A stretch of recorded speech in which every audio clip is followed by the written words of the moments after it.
Hola, hola, ¿cómo están?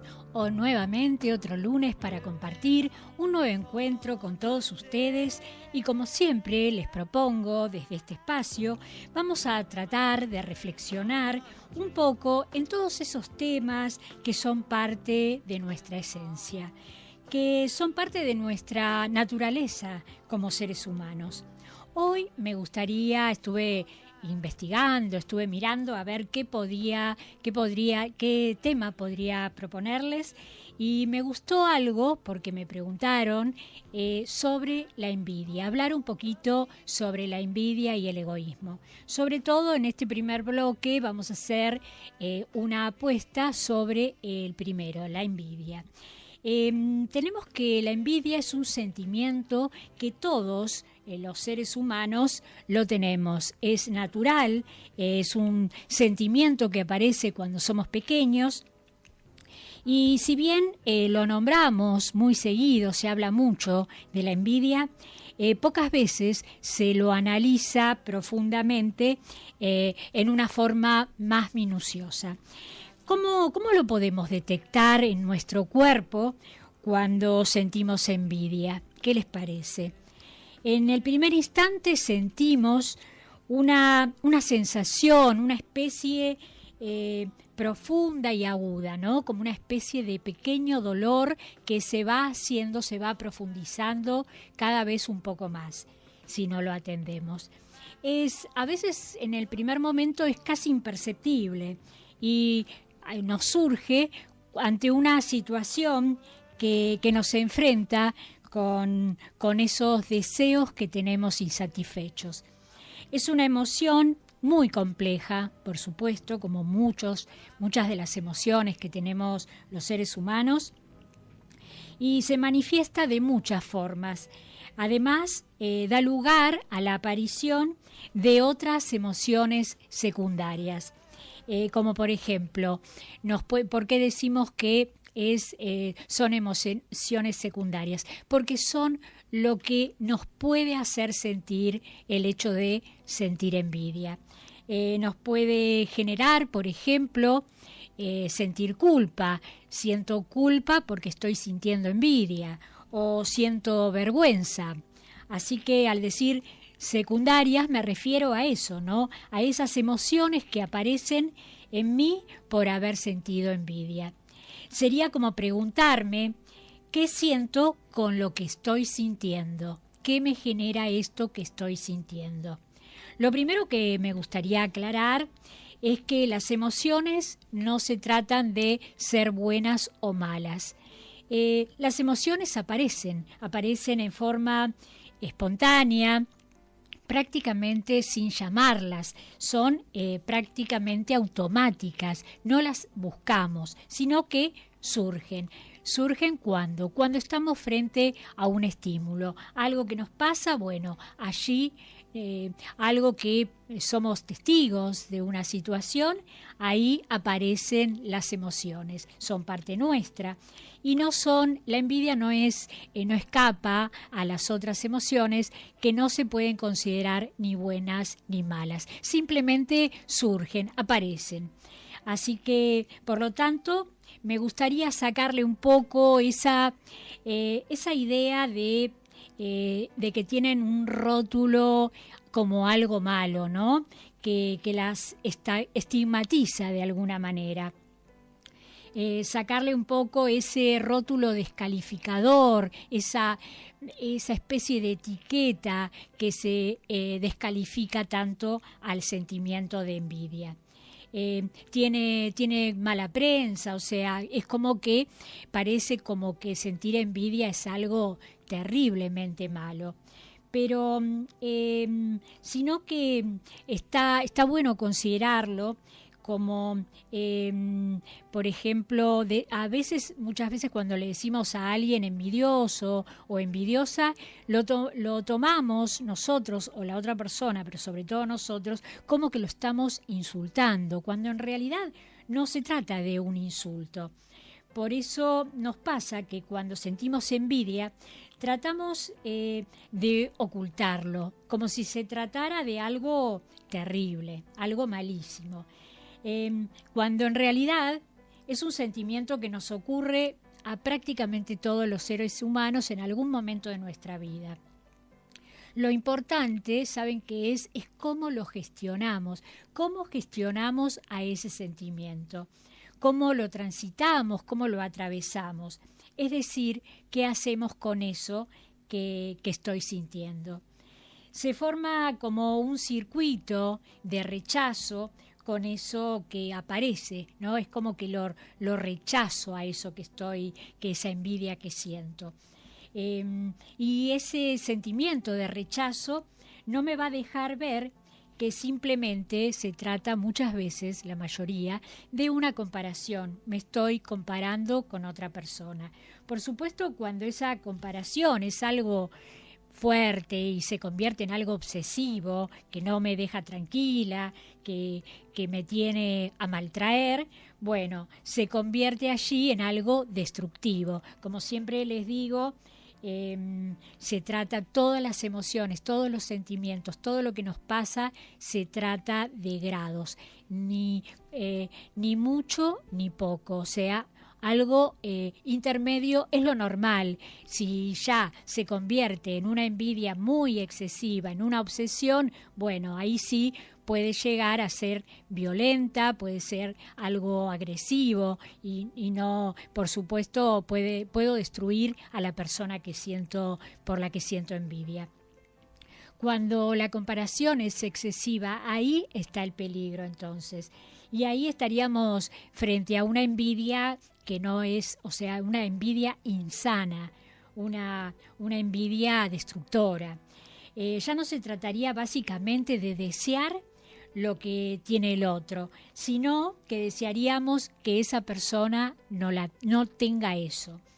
Pero generalmente el sentimiento de envidia que tenemos no es extremo. Por eso debemos conocerlo, debemos saber qué nos pasa, qué sentimos, no negarlo, no tenerle miedo, porque si yo puedo aceptar eso que estoy sintiendo, voy a ser capaz de trabajarlo para que no me haga daño ni a mí ni a la otra persona que tengo enfrente. Hay muchas personas que dicen tener una envidia buena, pero en realidad esto se trata de admiración más que de envidia. Es eso, ¿no? Un grado de admiración. Me gusta lo que tiene esa persona, lo que logró esa persona, entonces, bueno, considero que es una envidia buena. Pero en realidad no se trata de buena ni mala, como les dije antes, sino que eso ya sería admiración. Este sentimiento de la envidia se conecta en cierta forma con los celos también y, como les dije, con la comparación. Va más allá que la competencia o la rivalidad. La envidia está en un grado más. La persona envidiosa le pasa algo que tiene que ver con el dolor, con el sufrimiento. Le duelen los logros que hacen los demás y también lo que le ocurre es el enojo. Se enoja frente a eso que no puede conseguir y que el otro sí lo consiguió. Así que también no solamente se trata de cosas materiales, de algo material que uno puede envidiar, sino también del éxito, del seguimiento en las redes, de tener más seguidores o la felicidad que tiene esa persona también se envidia a la felicidad que siente la persona que ha logrado cosas. Así que el envidioso o la envidiosa ve en otra persona alguna cosa o alguna habilidad que siempre quiso tener para sí. O a lo mejor algo que sintió que le quitaron, que se lo arrebataron. Se preguntan, por ejemplo, ¿cómo es posible que puede tener eso y yo no puedo, yo no lo consigo? ¿Por qué tiene pareja? ¿Por qué esta persona tiene familia? Y a mí me cuesta tanto todas las cosas. La envidia es un sentimiento que se conecta también con la frustración, con la impotencia, con no poder tener algo, también con la incapacidad. Además se relaciona con esto de sentirme insegura, tener inseguridad y me puede generar una baja autoestima porque me considero que no lo puedo lograr. Con la falta de proyectos también puede conectarse, con la insatisfacción, con una sensación de vacío. Y estas serían algunas de las razones por las cuales el envidioso o la envidiosa sufren tanto.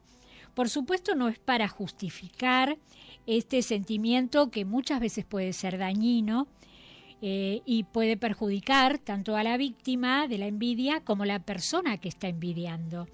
La fantasía del envidioso es que la otra persona no tenga eso que él desea. No se trata de un bien material, pueden ser, como les dije, otras cosas, el éxito, la fama, el amor de otras personas, la alegría, la felicidad, en fin, todo lo que considera que no puede tener. Pero si no se lo puede quitar a esa otra persona, lo que hace es minimizarlo. ¿Cuántas veces la persona envidiosa le dice al otro, ¿no? Bueno, pero eso que lograste no es para tanto. Tratan de desvalorizar eso, dicen una broma, cualquiera puede alcanzar ese objetivo. O sea, en el fondo lo están deseando, pero tienen eso, ¿no? Esa astucia, esa manera de burlarse y hacer sentir mal al otro, al que logró algo, o hacerlo sentir culpable incluso, ¿no? Es como que adentro suyo, el envidioso, está librando una batalla, está luchando contra sus propios deseos. Pero muchas veces el que es envidiado ni se entera, o sea, el envidioso lo sufre solo, lo sufre en silencio. Es una batalla que quizás está reprimiendo, está callando. Eso lo hace sentir más enojado, más frustrado, porque lo guarda para sí. Además, al vivirlo en silencio, ese enojo o bronca lo reprime. ¿Y qué pasa con lo que nosotros reprimimos? Con todo aquello que no podemos decir o no sale de nosotros. Lamentablemente eso lo que nos hace es que en algún momento salga con toda la fuerza. O nos afecta al cuerpo, al organismo, nos enfermamos. Así que muchas veces esto que tiene que ver con el enojo reprimido se convierte también en reacciones más violentas. El hecho de estar aguantando cosas hace que en un momento uno reaccione y pueda llegar a ser agresivo, violento. El problema está cuando esa envidia se convierte en una obsesión, en algo que no puede manejar. Y es cuando la persona envidiosa le echa la culpa al otro de su sufrimiento. Lo vemos como a un enemigo, ¿no? Y ahí nos ponemos peor. Lo triste es que muchas veces el sentimiento de envidia se da entre amigos, entre familiares, las personas que nos conocen más. Entonces el hecho de que nos conozcan a fondo sobre nuestros secretos, nuestras luchas, nuestros fracasos, entonces eso hace que tengan cierto poder sobre el otro, ¿no? Sobre la persona a la que envidian. Incluso a veces se da hasta la propia pareja tiene envidia de nosotros o nosotros tenemos envidia de nuestra pareja. Porque gana más, porque consigue más, de repente lo quieren más, tienen más amigos, o porque a lo mejor los hijos lo reconocen mucho más que a él o a ella. Así que ese sufrimiento que siente la persona envidiosa también va acompañado de sentimientos de injusticia y de inferioridad. Y piensan cosas como, ¿por qué yo no tengo lo que me merezco? Todo es injusto, las cosas me salen todas mal. Y empieza ese sentimiento de inferioridad, ¿no? O sea que es un sufrimiento bastante importante, es un dolor que siente la persona envidiosa. La consecuencia que puede resultar más complicada o una de las consecuencias más complejas que tiene el envidioso es no poder adaptarse a la realidad que le toca vivir. El hecho de no poder adaptarnos a la realidad que nos toca, eso es muy complicado porque estamos en contra y no podemos, no podemos adaptarnos, nos sentimos mal con nosotros mismos. No pueden aceptar la situación que están viviendo, por lo tanto, no pueden valorar todo aquello que sí tienen, que sí poseen. Tampoco aceptan que no todo lo que deseamos se puede tener. No podemos desear y querer. Es una postura infantil, creer que voy a lograr absolutamente todo. No podemos tener todo y bueno, es una postura también, aparte de ser inmadura, infantil, es una postura algo bastante caprichosa en realidad. Están disconformes tanto consigo mismos, con lo que les toca vivir, como con el mundo, y no se sienten bien, por eso les cuesta tanto adaptarse, acomodarse al destino de cada uno. Se sienten incompletos, se sienten inferiores. Y los envidiosos, las envidiosas, son personas que tienen necesidades, que se sienten incompletas, sienten ese vacío que les dije antes, sienten que no tienen además lo que se merecen, por lo que lucharon.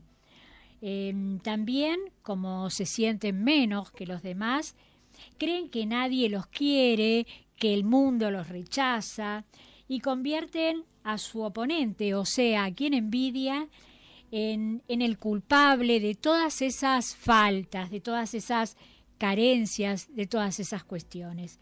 Piensa que la culpa la tiene el otro o la otra, y porque es más feliz y él no, por ser más exitosa, por tener amigos, y hablan de la suerte, creen que las cosas son por culpa de tener mala suerte. ¿Qué habré hecho que tengo tan mala suerte, no? Por ejemplo, piensan que es una cuestión del destino también. Tienen la tendencia de desvalorizar los logros del otro. Dicen, por ejemplo, bueno, ese premio que te dieron no es para tanto, hay mucha gente que es buena, que hacen cosas buenas y a pesar de eso no lo premian, o les dice no sos mejor que nadie, sos igual a todo el mundo, o sea, desvalorizan lo que el otro puede hacer. Hacen bromas, minimizan lo que la otra persona consigue, te hacen quedar mal adelante de otras personas, se burla para que nadie te admire. Eso es lo que quieren hacer. De esa manera tratan de destruir lo que el otro consiguió. Actualmente vemos en las redes muchas de estas cosas, ¿no? Hay muchas actitudes de envidia. Se esconden tras el anonimato o atrás de perfiles falsos y desde allí buscan desprestigiar lo que el otro puede lograr. O desprestigian a gente talentosa, gente que ha logrado cosas. Las causas que pueden provocar la aparición de este sentimiento pueden ser, hay varias razones por las que surge el sentimiento de envidia. Una puede ser la comparación, ¿no? Compararte con otra persona y bueno, hace que de repente te surja este sentimiento. También el rechazo y la desvalorización que sufriste de niño, algún tipo de abandono que uno puede sufrir en la niñez, también lleva a sentirte desvalorizado, entonces puede hacer, es una de las razones por las cuales puede aparecer este sentimiento de insatisfacción, de envidia. Generalmente son personas que no aprendieron a admirar sinceramente a alguien porque están enojados, tienen bronca, porque no recibieron ese trato tampoco desde el amor. Entonces, al no haberlo recibido de sus padres, de sus progenitores, de sus maestros o de las personas que los cuidaban, Entonces, al no haber recibido esa aprobación y esa sensación, ese deseo de admiración, que el otro lo admiraba, bueno, entonces eso no lo aprendieron y no lo pueden transmitir. Eso les generó mucho enojo, mucha bronca y no lo pueden elaborar. Entonces, eso lastimosamente que no recibimos nos marca para siempre, para toda la vida. Y lo importante es poder trabajar esas cosas, ¿no? Darnos cuenta de lo que nos está pasando, de lo que sufrimos, de lo que sentimos, y entonces ahí trabajarlo y modificarlo, porque si alguien no nos valoró, bueno, empecemos a valorarnos nosotros, ahora, hoy, no importa la edad que tengas, no importa si ya estás grande o no. Lo importante es que aprendas a valorarte desde el momento, desde hoy, por ejemplo, porque así vas a poder transformar ese sentimiento de envidia, lo vas a poder convertir en algo que no haga tanto daño y sobre todo no te va a hacer daño a vos, ¿no? Así que debemos tener en claro que el sentimiento de envidia es algo natural, algo que nos puede pasar a cualquiera de nosotros. Somos seres humanos, no somos perfectos. Por eso, al darnos cuenta de esto, tenemos que poder controlarlo, poder manejarlo para que no nos haga daño y tampoco dañemos a las otras personas. ¿Por qué nos puede lastimar a nosotros? Bueno, uno de los motivos por el que nos puede lastimar a nosotros es porque el hecho de sentir envidia nos puede generar culpa, vergüenza, asco de nosotros mismos también, bronca hacia nuestra persona. Y la idea o el trabajo que tenemos que hacer es entonces ser más piadosos, ser más benévolos con nosotros mismos y comprendernos de alguna manera. En lugar de decir yo soy envidiosa o yo siento envidia, tendríamos que empezar a decir una parte de mí siente envidia. Una parte de mí siente deseo por tener eso que no tengo. A pesar de todo lo que luché, no pude conseguirlo y me siento frustrado por eso. Reconocer eso, ¿no? Que una parte de mí, no soy yo toda envidiosa, sino que una parte de mí siente envidia o siente deseo por lo que tiene la otra persona porque yo no pude conseguirlo.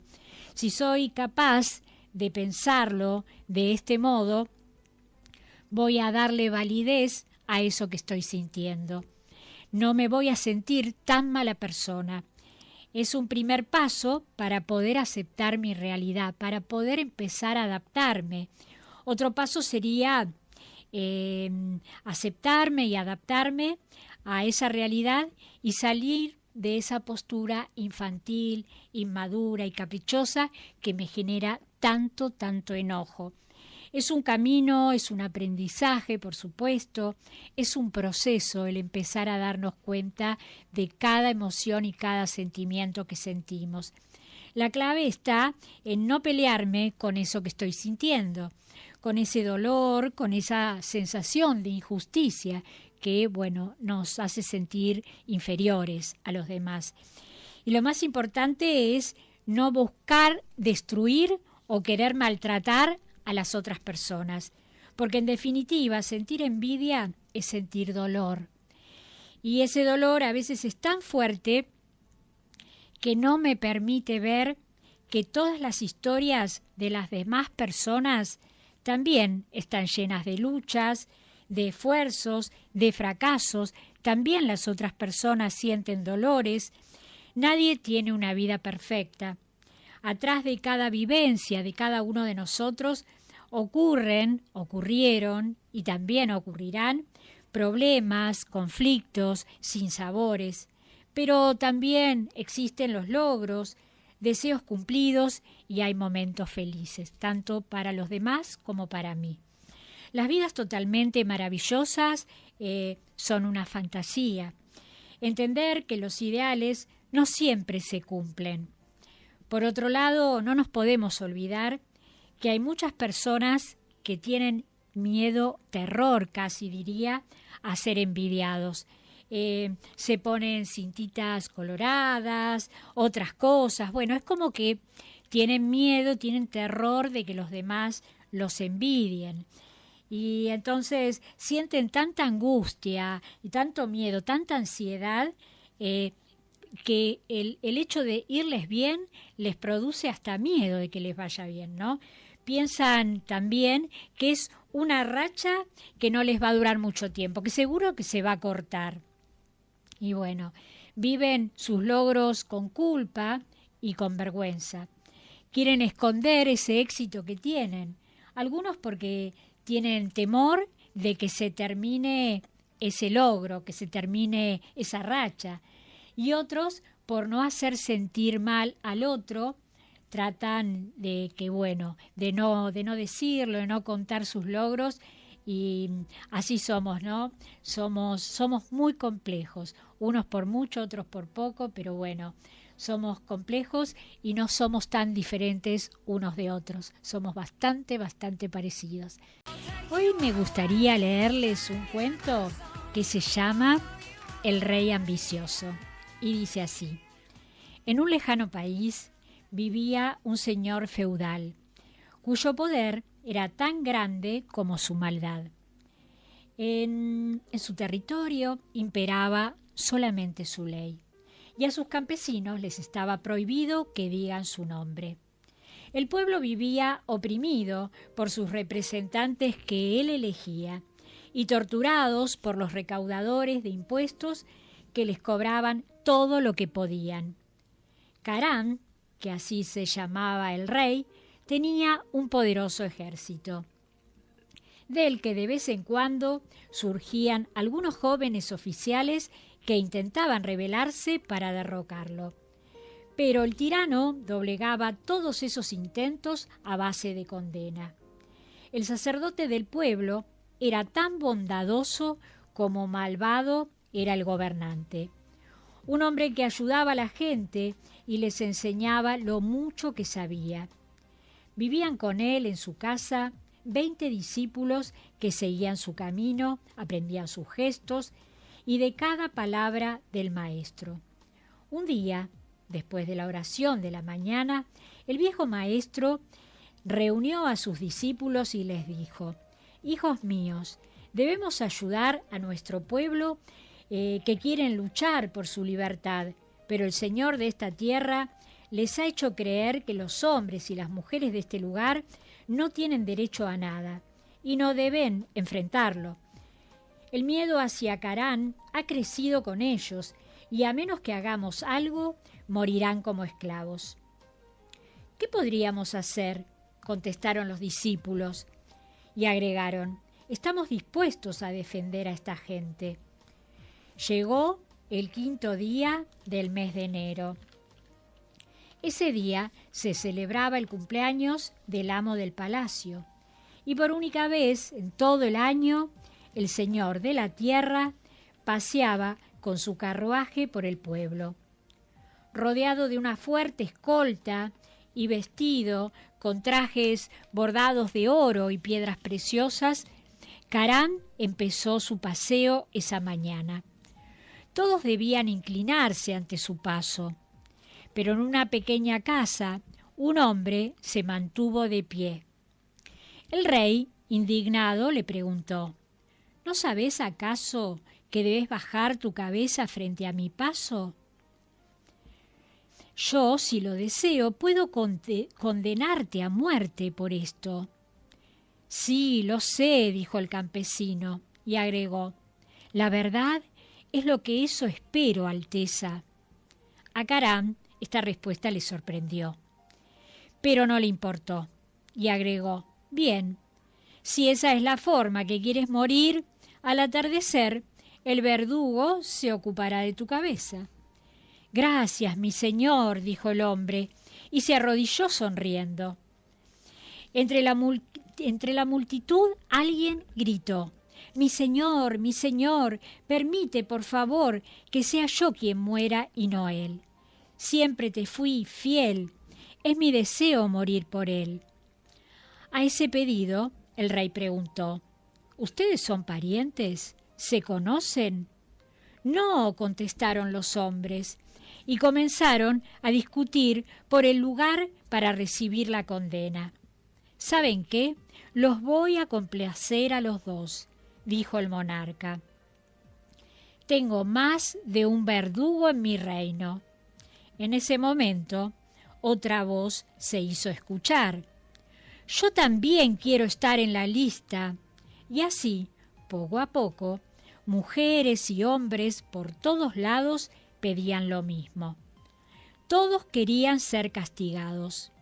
Caram estaba asombrado, no entendía qué estaba pasando, y eso lo enojaba muchísimo.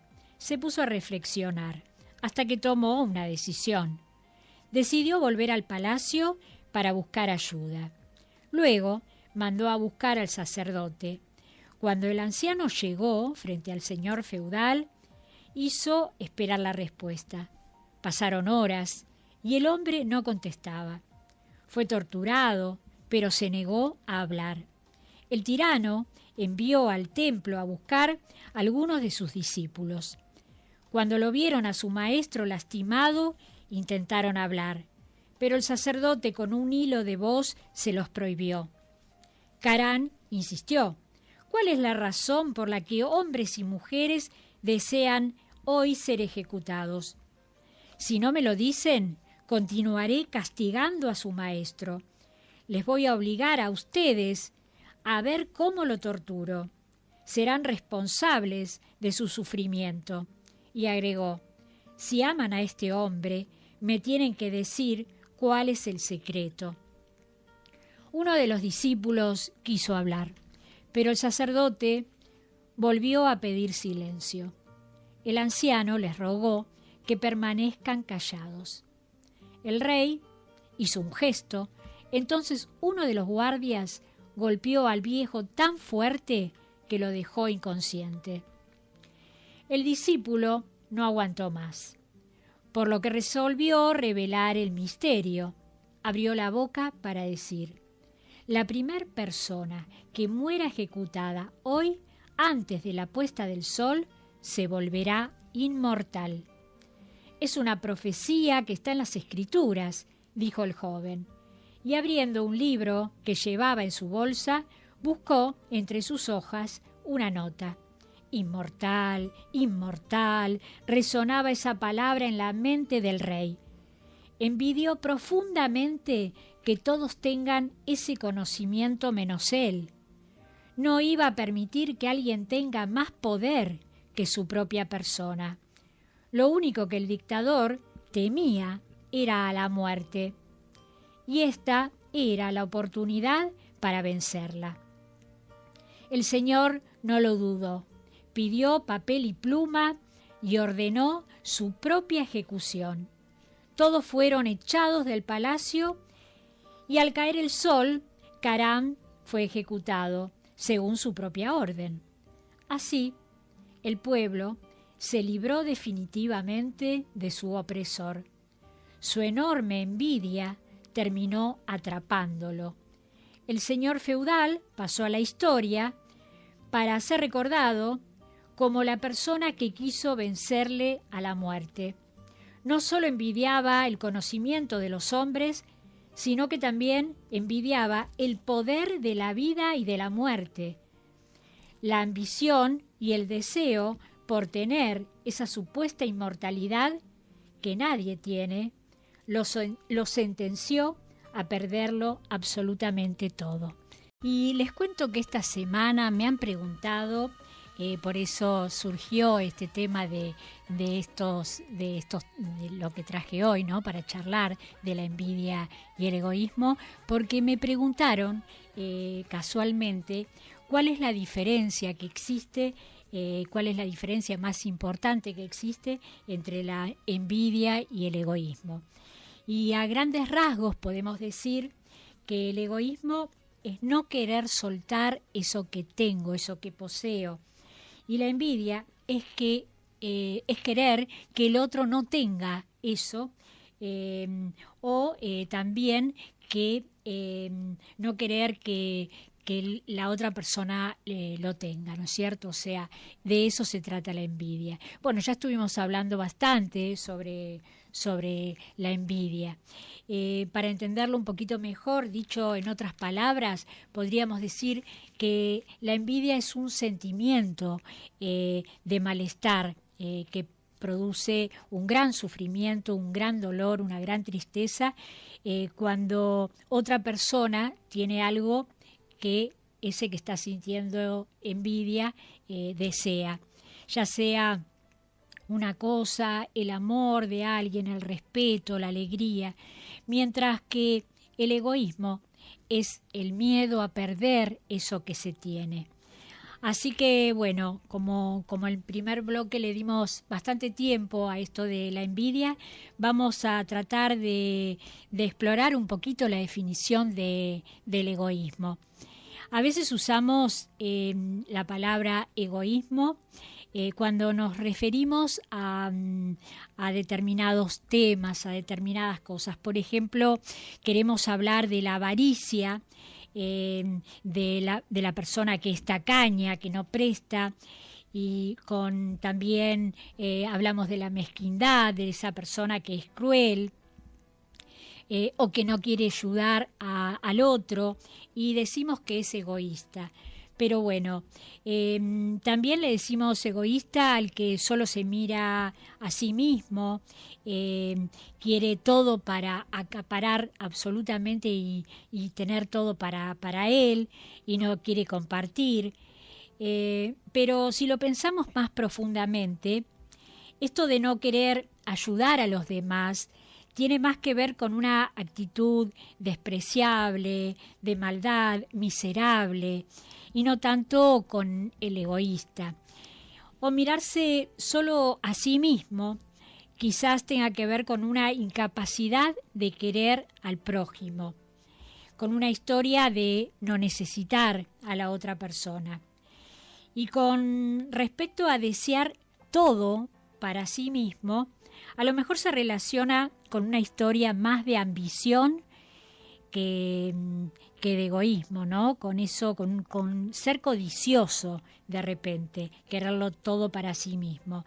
Y no sería tanto el egoísmo, sino más bien sería una cuestión de no querer compartir, de codicia. Así que se piensa solamente que el egoísta no considera para nada a los demás. En realidad, la palabra egoísmo, ¿saben lo que significa? Significa preferirme a mí antes que el otro. Eso sería egoísta, preferirme a mí. Eso no necesariamente quiere decir que no quiero, que desprecio a la otra persona. El tema es ese amor por mí misma, hasta dónde llega esa preferencia, ¿no? O sea, si yo me prefiero a mí misma, ¿hasta dónde llega? ¿Cuál es el límite que tengo? ¿Cuál es el límite que pongo? ¿Hasta qué punto me prefiero? La cuestión, entonces, es como siempre les digo, es una cuestión de grados. Pensar en mí no significa que voy a olvidarme de los otros. ¿Por qué será que casi siempre creemos que quererme a mí misma significa no querer a los demás? Es como que, ¿no? Como llevar al extremo las cosas. En realidad no es así, no se trata de eso, no se trata de llevarlo a ese extremo, porque ser egoísta no es lo mismo que ser egocéntrico. El egocéntrico sí, el egocéntrico es una persona que se centra de una manera exagerada en uno mismo y tiene dificultades para relacionarse con el otro, cosa que el egoísta no tiene esas dificultades. En cambio, el egoísta, el que tiene preferencia por sí mismo, el que se quiere, se respeta, se prioriza, se valora, no tiene por qué ser peligroso o nocivo para los otros. Visto de esta forma, la persona que se prefiere, que se elige, se hace cargo de sus responsabilidades es madura, puede ser capaz de tomar sus decisiones. Sobre todo, no anda por la vida echándole la culpa al mundo de sus fracasos, de sus dificultades. Si tengo en cuenta esta mirada, entonces, que ser egoísta es pensar en mí, quererme, valorarme, estimarme, tenerme en consideración, no quiere decir que todas esas cosas no las hago también por el otro, ¿no? Es como que no ir a ese extremo, llegar a ese punto de no considerar a la otra persona. Entonces puedo llegar a la conclusión, si lo veo así, de que la persona egoísta es muy diferente, casi totalmente contraria a la persona envidiosa. Porque se acuerdan que el envidioso tiene una postura inmadura, infantil, caprichosa, le pone la culpa al otro de sus fracasos, de lo que no puede, entonces por eso se enoja, reprime su enojo, lo envidia y bueno, el egoísta no tiene ese mecanismo. El egoísta es más maduro, se hace cargo de sus responsabilidades y sus cuestiones. Entonces, antes estuvimos analizando esto en el primer bloque de lo que tenía que ver con este sentimiento de envidia, que culpábamos al mundo de todo aquello que no logramos tener. Además, me gustaría agregar algo, que el que se quiere a sí mismo, se respeta, no padece la sensación de sufrimiento. El egoísta no tiene por qué sufrir ni le duele el hecho de ser egoísta. Pero sí, el sufrimiento sí lo padece el envidioso. Ahí habría otra diferencia entre lo que es ser egoísta y envidioso. La persona egoísta tiene la capacidad de decidir. Y si quiere ayudar a alguien, puede hacerlo. Y ya sea que se lo pida o siente el deseo él de ayudarlo. Puede ser que lo hace porque se lo enseñaron, le enseñaron que ayudar a otro es algo noble, es algo bueno. Entonces, también puede darle al otro para no sentirse culpable de tener algo. O sea que para no sentirse mal con lo que tiene. En este caso está dando algo para no sentirse mal. También se está priorizando, se está eligiendo y porque no se quiere sentir culpable. Por eso no anula el hecho de que está ayudando. También puede ayudar a otra persona por miedo a que el día de mañana le puede pasar lo mismo. Entonces lo ayuda. Así que estas razones, nombré 3 razones por las cuales el egoísta no es del todo egoísta. El egoísta también ayuda, si así lo desea o si se lo piden. Pues las razones eran 3, ¿se acuerdan? Les dije, una por mandato, que es porque le enseñaron que tiene que ayudar, por culpa, para no sentirse culpable por tener algo, o por miedo a que le pase lo mismo. En definitiva, uno ayuda también, el hecho de ser egoísta ayudo por mí, o sea que en realidad al hacerlo por mí me convierte en egoísta, en un egoísta, digámosle, un egoísta bueno, pero egoísta al fin, pero no se está olvidando de la otra persona, sino que está atento a la necesidad del otro. Es muy necesario aclarar, entonces, a esta altura, que cuando aparece un verdadero amor, ya sea el amor hacia una pareja, un hijo, o a la familia, y es un verdadero amor, entonces ahí, en ese caso, tampoco significa que necesariamente los tenga que querer más que a uno mismo, ¿no? No por el hecho de que ese es mi gran amor, no por el hecho de que lo quiero tanto a esa persona, eso no significa que lo tengo que querer más que a mí. O sea, son dos amores diferentes, no tengo por qué dejar de quererme yo. Quiere decir que los debo querer a ellos, pero también me debo querer a mí, por supuesto.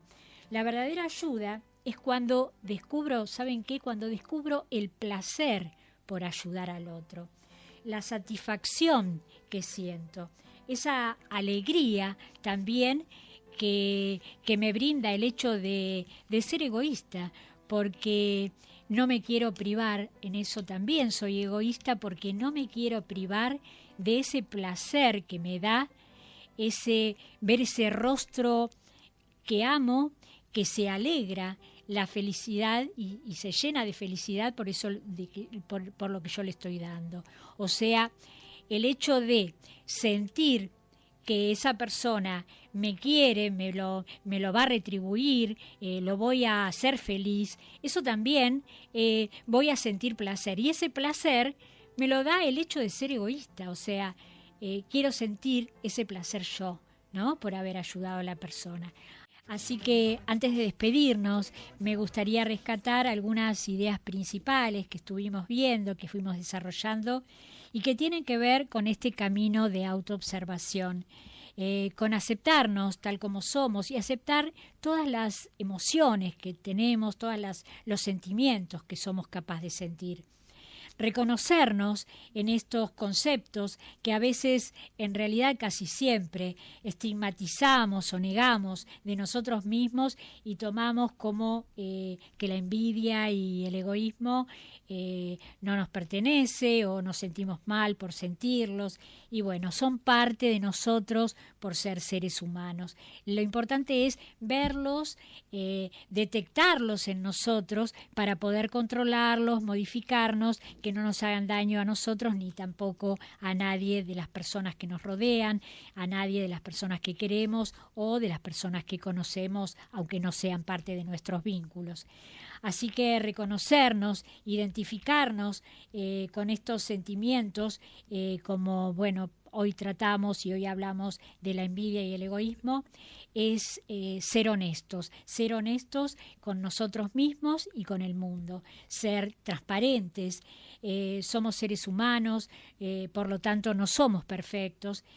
Darnos cuenta de esto nos hace grandes, nos ennoblece, nos enaltece, nos hace responsables también. Y esa es la única forma de manejar lo que nos pasa. ¿Y para qué? Para que no nos afecte tanto, simplemente para que no nos afecte. Aceptarnos y perdonarnos como somos, sobre todo, esa es la clave. Conocernos y aceptarnos, perdonarnos también, porque eso nos va a servir para evolucionar y para ser cada día mejores personas. Y ahora sí, los dejo hasta la semana próxima. No se vayan, quédense con Pablo López en la Butaca Musical. Chao, gente.